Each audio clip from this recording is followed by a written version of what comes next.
Welcome to GK word. Uttar Pradesh police परीक्षा की तैयारी कर रहे सभी स्टूडेंट्स के लिए आज हम लेकर आए हैं उत्तर प्रदेश से रिलेटेड जीके के कुछ बहुत ही महत्वपूर्ण प्रश्न।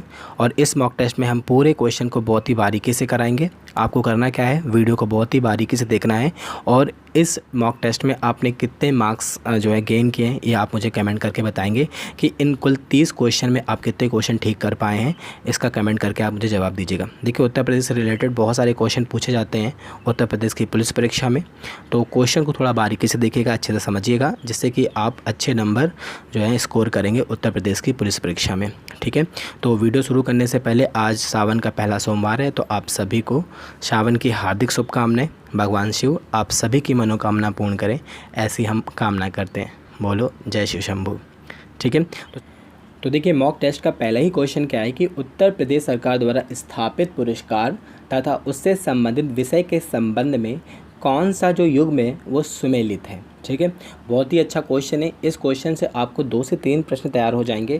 कैसे बताते हैं अभी हम आपको। ठीक है, पहले इसका आप आंसर करिए अगर आपको आता है कि उत्तर प्रदेश सरकार द्वारा स्थापित पुरस्कार हैं और उनसे संबंधित विषय के संबंध में कौन सा जो युग्म है वो सुमेलित है।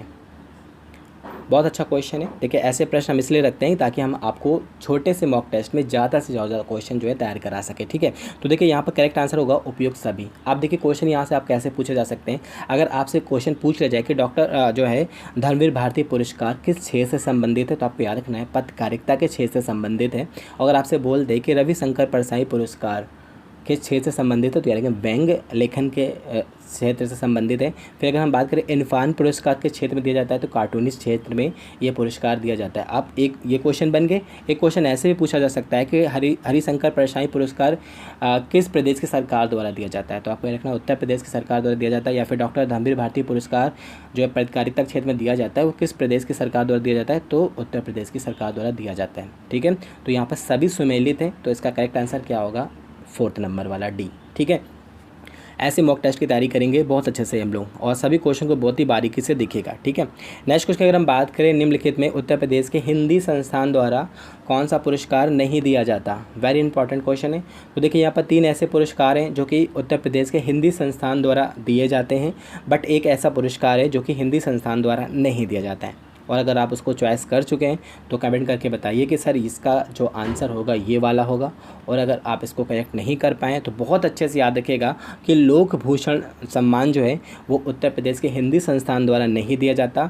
विद्याभूषण, कलाभूषण और सृजन भूषण ये तीनों ही सम्मान उत्तर प्रदेश के हिंदी संस्थान द्वारा दिए जाते हैं।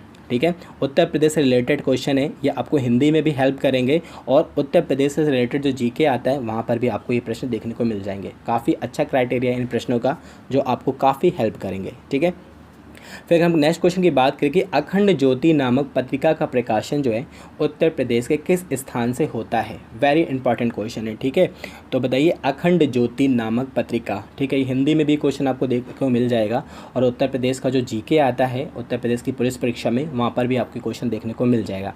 तो बताइए अखंड ज्योति नामक पत्रिका का प्रकाशन उत्तर प्रदेश के किस स्थान से होता है। तो देखिए ये बहुत अच्छा प्रश्न है और याद रखना है कि इसका करेक्ट आंसर है बी, यानी मथुरा से होता है अखंड ज्योति नामक पत्रिका का प्रकाशन। ठीक है, चलिए अब हम नेक्स्ट क्वेश्चन की बात करें कि वाराणसी से भारत जीवन का प्रकाशन किसने शुरू किया था। वेरी इंपॉर्टेंट क्वेश्चन, बताइए।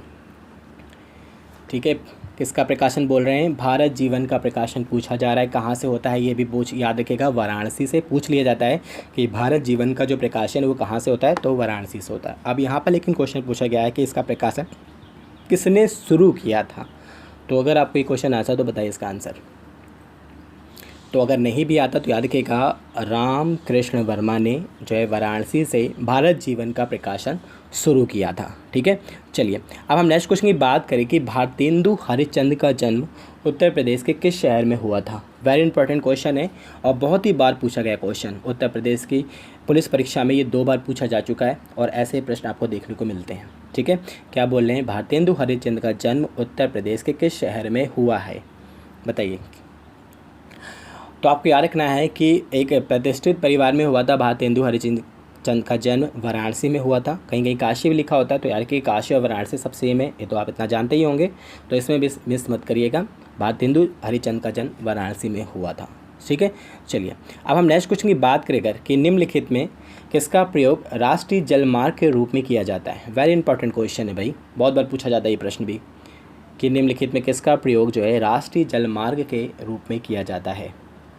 तो याद रखिएगा, भारत सरकार ने प्रयागराज एवं हल्दिया के मध्य जो गंगा का एरिया है उसको राष्ट्रीय जलमार्ग घोषित किया है। तो इसका करेक्ट आंसर होगा आपका बी। ठीक है, कैसा मॉक टेस्ट लग रहा है आप मुझे ज़रूर बताइएगा। क्वेश्चन अगर टफ है तो भी बताइए, अगर आपको इजी लग रहे हैं तो भी बताइए, लेकिन इस तरह से प्रश्न आपको तैयार करने हैं। यहाँ पर क्वेश्चन थोड़े टफ हो सकते हैं, थोड़े इजी भी हो सकते हैं, दोनों क्वेश्चन लेके चलेंगे ताकि किसी का भी मनोबल ना गिरे, क्योंकि एग्ज़ाम की अगर तैयारी कर रहे हैं तो अच्छे से करिए, पूरे मन से करिए। आपको सिलेक्शन दिलाना हमारा कर्तव्य है और आपको सिलेक्शन लेना आपका फ़र्ज है। ठीक है, तो आपको ये सब करना है। क्या बोल रहे हैं, निम्नलिखित में लखनऊ योजना का संबंध किसके विकास से संबंधित है। ठीक है, तो पहले आपको याद रखना है लखनऊ योजना। ठीक है, लखनऊ योजना का संबंध पूछ लेते हैं डायरेक्ट तो अच्छी बात है। अगर आपसे पूछ ले सड़कों के विकास से संबंधित कौन है तो आपको याद रखना है लखनऊ योजना। तो लखनऊ योजना का संबंध किससे है, सड़कों के विकास से। ठीक है, चलिए नेक्स्ट क्वेश्चन की अगर हम बात करें कि उत्तर प्रदेश में गरीबी रेखा के नीचे जीवन यापन करने वाले लोगों का न्यूनतम प्रतिशत 2011 की जनगणना के अनुसार क्या है। आपको याद रखना है कि उत्तर प्रदेश की पुलिस परीक्षा तैयारी कर रहे हैं आप तो 2011 की जनगणना आपको बहुत ही अच्छे से देखनी है, क्योंकि यहाँ से प्रश्न आपको देखने को श्योरिटी मिल जाएंगे। ठीक है, तो उत्तर प्रदेश में गरीबी रेखा के नीचे जीवन यापन करने वाले लोगों का न्यूनतम प्रतिशत पूछा जा रहा है कि कितना है, तो आपको याद रखना 29.43% है उत्तर प्रदेश में गरीबी रेखा के नीचे जीवन यापन करने वाले। थोड़ा सी स्लो चलते हैं ताकि आप लोगों को अच्छे से क्वेश्चन समझ में आ जाए। यहाँ पर कोई बाजार नहीं लगी है कि यहाँ पर सब्जी बेचना है, जल्दी जल्दी चलते रहें।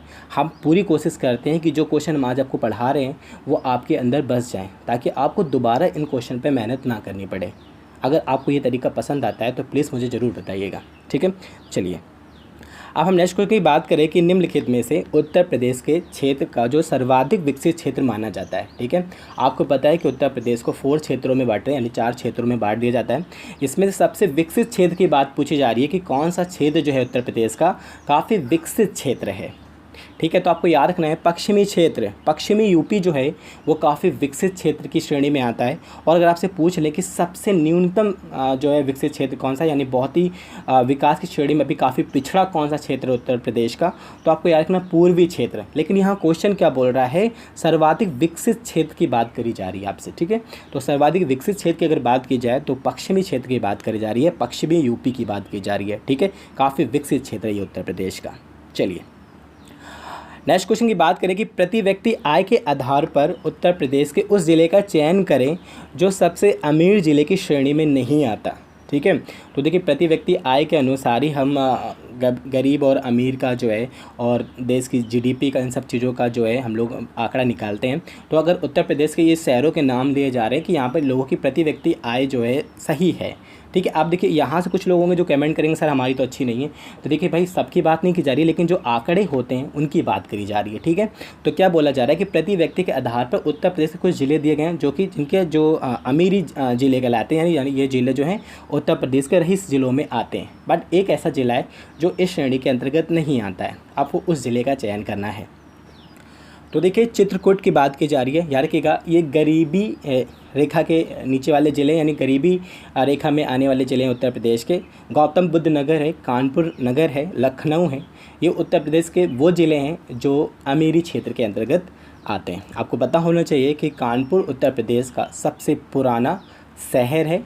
ये क्वेश्चन भी आपसे पूछा जाता है। अगर एक क्वेश्चन यहाँ पर थोड़ा डिफेक्ट करता है, लोग कहते हैं सर वाराणसी को सबसे पहले जो है पूरे विश्व का, भाई वो अलग चीज़ है, वो सबसे प्राचीन नगर है वो।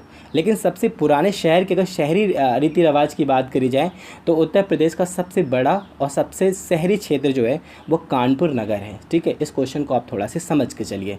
अगर आपसे पूछे सबसे प्राचीन नगर, सबसे पुराना नगर जो है, उत्तर प्रदेश की बात नहीं करी जा रही है वहाँ पर, पूरे भारत की जा रही है, विश्व में भी कर ली जाती कभी कभी कि प्राचीनतम नगर कौन सा है, तो प्राचीन पुराना नगर है आपका वाराणसी। लेकिन यहाँ पर पूछा जा रहा है उत्तर प्रदेश का कौन सा जो शहर है काफ़ी पुराना है, तो वो कानपुर नगर है। ठीक है, क्वेश्चन को हम बारीकी से आपको क्लियर करते जा रहे हैं ताकि आपको कोई भी प्रॉब्लम ना हो। उसके बाद भी अगर आपको कोई प्रॉब्लम होती है तो आप हमें कमेंट करके बताइए। ठीक है, चलिए नेक्स्ट क्वेश्चन की बात करें कि 15 मई 1947 को उत्तर प्रदेश में राज्य की रोडवे सेवा किन दो स्थानों के मध्य शुरू की गई। तो देखिए यहाँ पर दो क्वेश्चन आपके बन गए। पहले तो पूछा जाएगा कि राज्य की रोडवे सेवा जो है उत्तर प्रदेश के अंदर कब शुरू की गई है, तो 15 मई 1947 को शुरू की गई है। और ये किन दो स्थानों के बीच की गई है, ये आपसे डायरेक्टली क्वेश्चन पूछा जा रहा है। काफ़ी अच्छा क्वेश्चन है, बताइए। तो देखिए इसका करेक्ट आंसर है सी नंबर।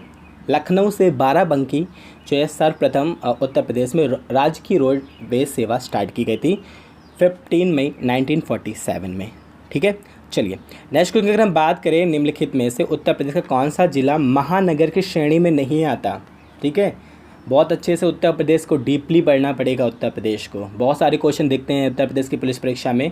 अगर आपने इससे पहले परीक्षा दी होगी तो आपको पता होगा, और जो लोग पहली बार देने वाले हैं उत्तर प्रदेश की पुलिस परीक्षा, तो आप लोग ध्यान रखिए। क्या बोल रहे हैं कि निम्नलिखित में उत्तर प्रदेश का कौन सा जिला जो महानगर की श्रेणी में नहीं आता। तो देखिए भाई, रायबरेली जो है वो महानगर की श्रेणी में नहीं आता। आगरा, कानपुर और वाराणसी ये उत्तर प्रदेश के महानगर हैं। ठीक है, चलिए नेक्स्ट क्वेश्चन की अगर हम बात करें, निम्नलिखित में कौन सा हवाई अड्डा उत्तर प्रदेश के रायबरेली में नहीं है। बहुत ही अच्छा क्वेश्चन है, बताइए। उत्तर प्रदेश के रायबरेली में नहीं है, तो आपको पहले याद रखना है कि फुर्सतगंज हवाई अड्डा तो रायबरेली में है। ठीक है, तो ये तो करेक्ट हो गया, फुर्सतगंज हवाई अड्डा रायबरेली में है। यहाँ पर जो है बी और सी वाला जो है चकेरी हवाई अड्डा और बमरौली हवाई अड्डा, आपको याद रखना है कि चकेरी हवाई अड्डा कानपुर के अंदर है और बमरौली हवाई अड्डा जो है आपका, ये आपका है प्रयागराज में। ठीक है, तो फुर्सतगंज हवाई अड्डा ये है आपका रायबरेली में, तो ये दोनों नहीं है। तो यहाँ पर ये करेक्ट आंसर होगा बी और सी। क्वेश्चन तो यही था ना कि कौन सा हवाई अड्डा उत्तर प्रदेश के रायबरेली में नहीं है।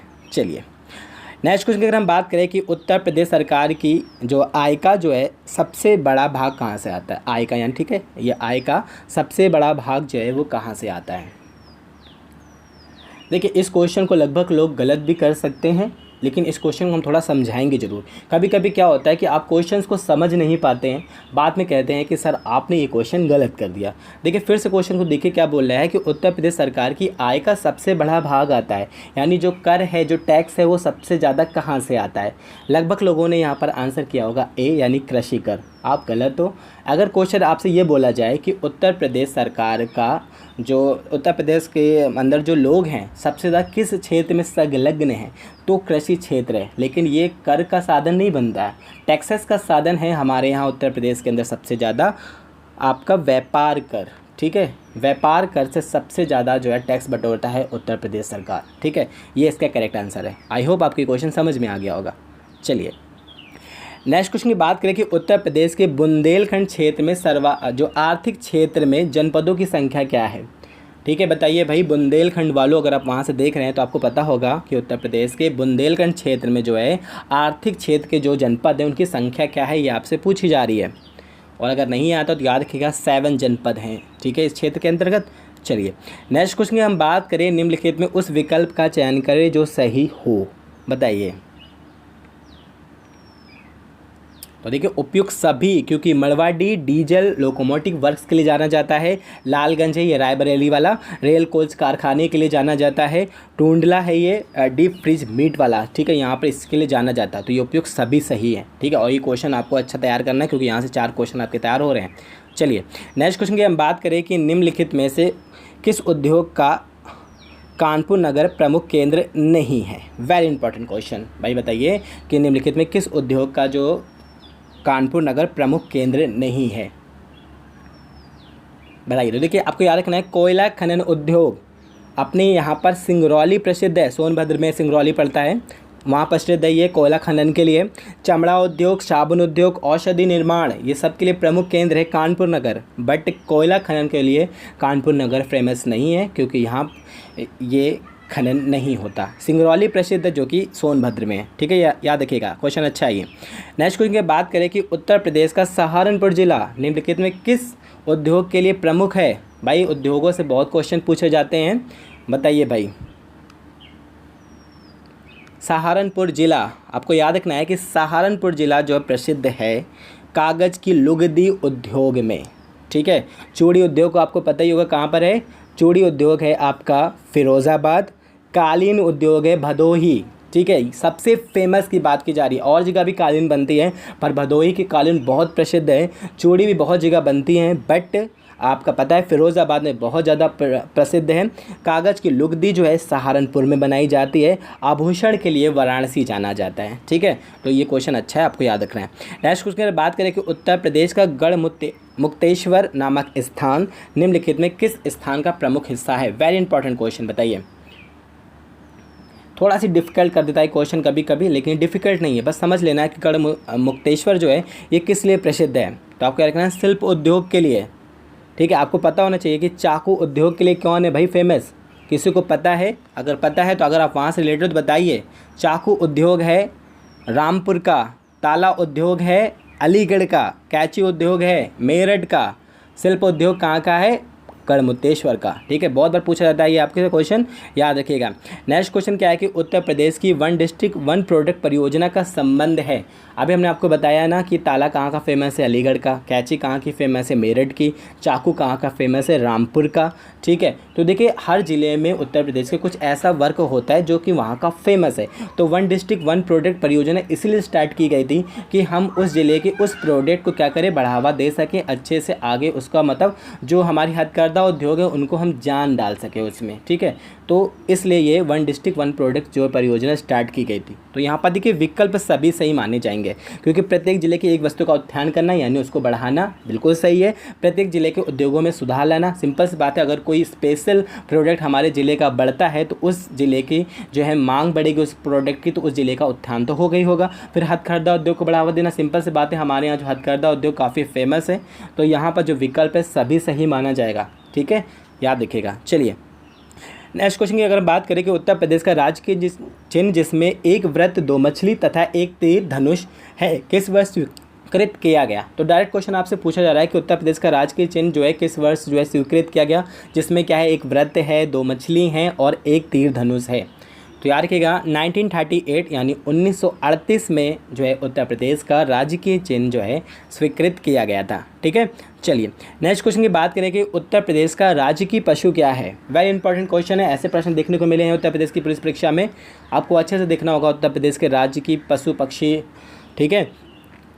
तो देखिए आपको याद रखना है कि उत्तर प्रदेश का जो राजकीय पशु की बात की जा रही है तो याद रखिएगा बारहसिंगा है। अगर आपसे पूछा जाता है कि उत्तर प्रदेश का राजकीय पक्षी क्या है तो सारस, जिसको क्रॉन्च पक्षी भी कहते हैं, जो ए नंबर वाला वो ठीक है। नेक्स्ट अगर आपको बता दें कि उत्तर प्रदेश का जलीय जीव कौन सा है जिसको राजकीय जलीय जीव घोषित किया गया है, तो गंगा डॉल्फिन बिल्कुल ठीक है। अगर आपसे पूछते हैं कि उत्तर प्रदेश का जो राजकीय पुष्प क्या है तो टेशु, जिसको पलाश भी बोलते हैं, तो ये करेक्ट होता। लेकिन यहाँ से पूछा क्या जा रहा है, राज्य की पशु पूछा जा रहा है, तो उसका करेक्ट आंसर क्या होगा, बारहसिंघा, ठीक है।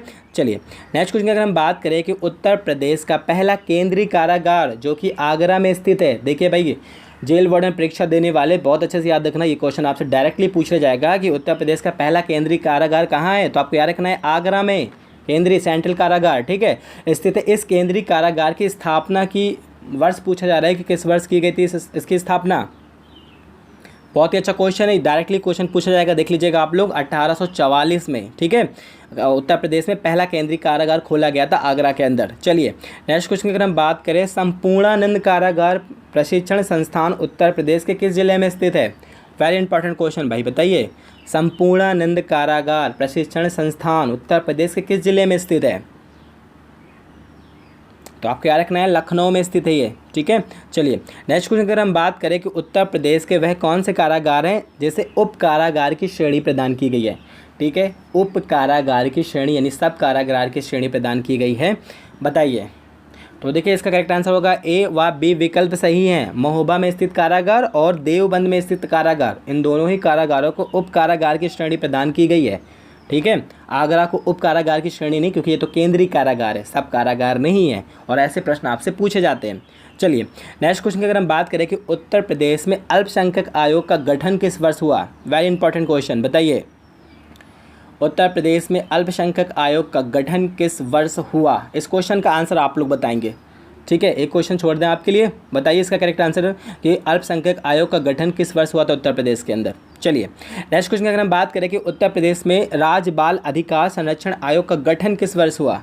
Very important question, Uttar Pradesh में राज्य बाल अधिकार संरक्षण आयोग का गठन किस वर्ष हुआ। तो याद रखिएगा बाल संरक्षण आयोग जो है गठन हुआ था 2013 के अंदर। ठीक है, चलिए नेक्स्ट क्वेश्चन की बात करें कि उत्तर प्रदेश में पंचायती राज अधिनियम किस वर्ष पारित हुआ। Very important question. Panchayati Raj अधिनियम किस वर्ष पारित हुआ, तो याद रखना है 15 अगस्त 1947। ठीक है, यानी 15 अगस्त 1947 में जो है उत्तर प्रदेश में पंचायती राज अधिनियम पारित किया गया था। ठीक है, चलिए नेक्स्ट क्वेश्चन की बात करें कि उत्तर प्रदेश के पहले उप मुख्यमंत्री कौन थे। देखिए पहले वाले बहुत पूछे जाते हैं कि पहला कौन था। हर बार उत्तर प्रदेश की पुलिस परीक्षा में 1 से 2 क्वेश्चन आपको मिल जाएगा। तो यहाँ पर आपसे पूछा रहा है उप मुख्यमंत्री, मुख्यमंत्री नहीं पूछे जा रहे हैं। आपको याद रखना है कि उत्तर प्रदेश के पहले मुख्यमंत्री थे पंडित गोविंद वल्लभ पंत, लेकिन आपसे क्वेश्चन पूछा जा रहा है कि उत्तर प्रदेश के पहले उप मुख्यमंत्री कौन थे। तो अगर आपको इसका आंसर आता है तो भाई जल्दी बताइए, अगर नहीं आता तो याद रखिएगा चौधरी नारायण सिंह थे उत्तर प्रदेश के पहले, ये आपका बी नंबर ठीक है। ठीक है, चौधरी नारायण सिंह उत्तर प्रदेश के पहले उप मुख्यमंत्री थे। नेक्स्ट क्वेश्चन की अगर बात करें उत्तर प्रदेश विधानसभा के प्रथम अध्यक्ष कौन थे। अध्यक्ष की बात की जा रही है, उत्तर प्रदेश के विधानसभा के प्रथम अध्यक्ष कौन थे। उत्तर प्रदेश की पिछली परीक्षा में पूछा गया क्वेश्चन, तो आप कह रहे हैं पुरुषोत्तम दास टंडन जी थे। पुरुषोत्तम दास टंडन थे उत्तर प्रदेश विधानसभा के प्रथम अध्यक्ष। ठीक है, अब हम नेक्स्ट क्वेश्चन की बात करें, ये स्टारस क्वेश्चन है, ये आपको इसका करेक्ट आंसर करके हमें बताना होगा कि उत्तर प्रदेश के अंदर वर्तमान में कुल कितने कारागार उपस्थित है। यहाँ पर केंद्रीय और राज्य की कारागारों की बात की जा रही है, यानी कितने केंद्रीय कारागार हैं, कितने राज्य की कारागार है। अगर उनकी टोटल संख्या बात करी जाए तो कितनी है, 69 है, 72 है, 70 है या फिर 89 है। इसका करेक्ट आंसर आप मुझे कमेंट करके बताएंगे। उत्तर प्रदेश की जेल पुलिस परीक्षा, घुड़सवार परीक्षा या फिर जेल आपको फायरमैन की परीक्षा की आप तैयारी कर रहे हैं तो ये प्रश्न आपको आना ही चाहिए। बताइए उत्तर प्रदेश के अंदर वर्तमान में कुल कितने कारागार उपस्थित हैं, इसका आंसर हमें कमेंट करके बताएं। और हम आपको बता दें कि स्वास्थ्य की कुछ खराबी के कारण आपको कुछ दिनों से वीडियो नहीं मिल रही थी, बट आपको रेगुलर अब वीडियो मिलती रहेगी। आई होप आपको ये वीडियो पसंद आएगी। अगर आए तो please like and share. Thank you.